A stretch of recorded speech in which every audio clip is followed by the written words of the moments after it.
What is up, you guys? Welcome back to Business Buzz, where we focus on business, entrepreneurship, and investing.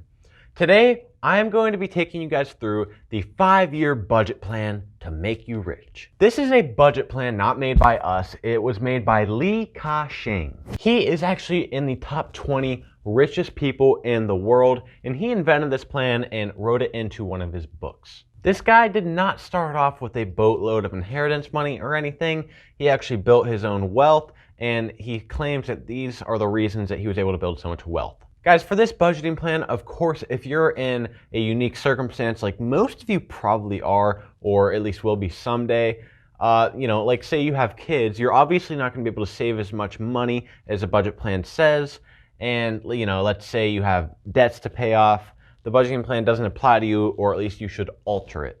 Guys, before we get started, make sure you go down and leave a like. First off, you're going to want to divide your income into 5 sets of funds. These funds should be divided into a 30% group, a 20%, a 15%, a 10%, and a 25%. And remember, these percentages can be raised or lowered depending on what's going on in your life. You could save more money or you could spend more money, depending on your situation. So guys, first let's delve into the 30%. 30% of your income should go where? These first set of funds should cover all of your living expenses. Groceries, food, your home, whatever you're paying for, living expenses, these all fall into that 30% group. And remember guys, if you're young and adaptable, or really any age, and you're willing to give up some extra comfortability in your life, you don't even need to spend 30% of your income on living expenses. You could end up saying, I'm not going to live in this house, I'm going to live in this cheaper apartment or whatever, just to make sure that you get under that 30%. And if you can bring it down to 25%, that's great, or lower, that's fantastic. Again, if you think this is unrealistic, it very well might be for your situation. If you have kids to take care of, if you have debts to be paid, if your job just simply doesn't pay enough for you to only spend 30% of your income on living expenses, realistically, it's understandable. You might not be able to make that, but if you can, do everything you can to claw your way to get under that 30% mark for living expenses. Now let's delve into the second set, the 20% set. This set of funds is actually for making friends and expanding your interpersonal circle. On the surface, this sounds absolutely insane. You're going to be spending 20% of your income on making friends? But hold your horses. Let me explain why he says this, and let's hear him out. Real quick, your phone bill can actually qualify for this category because it qualifies as being part of your interpersonal circle, especially if you're using it in the right way. Shing recommends that each and every one of you take out somebody who's wiser than you, richer than you, has more experience in something that you're trying to improve yourself on. Take at least 2 people out to lunch or dinner a month and pay for their meal. Make sure these people have a lot more experience than you, are a lot more successful than you, not in a bad sense, but they just have more experience than you and they work hard.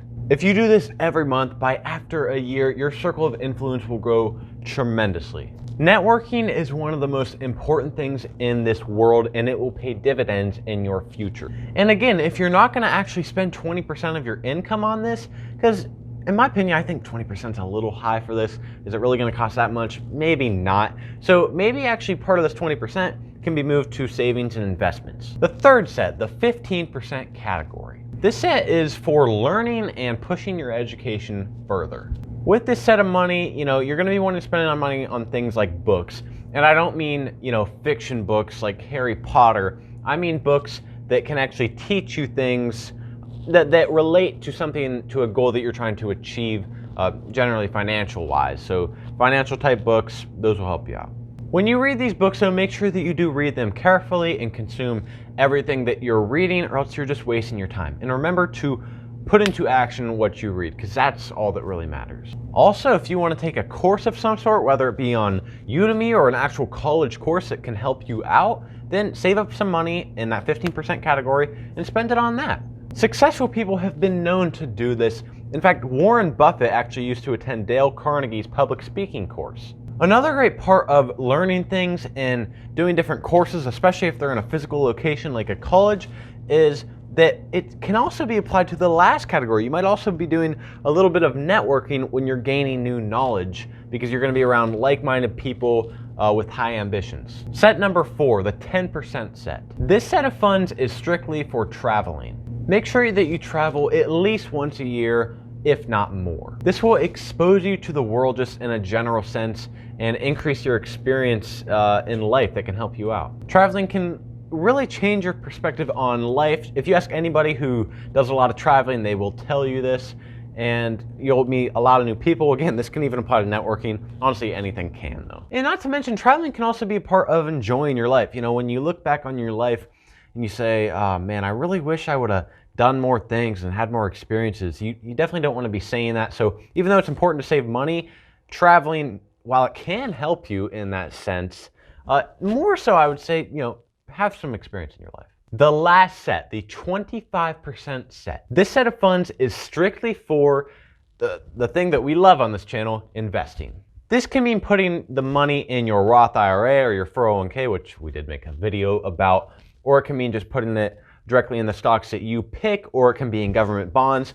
Whatever it is, whatever you want to invest in that you're comfortable with, that you really genuinely strongly believe that you can make money in, go for it with that 25%.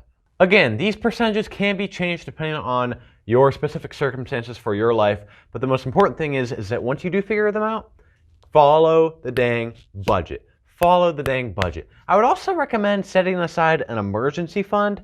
That can be part of your investing. Just put away just always keep a few grand to the side just in case something bad happens. So you know you don't have to take money out of other parts of your budget. Thank you guys for watching this video. Make sure you go subscribe to our channel, and I'll see you next time.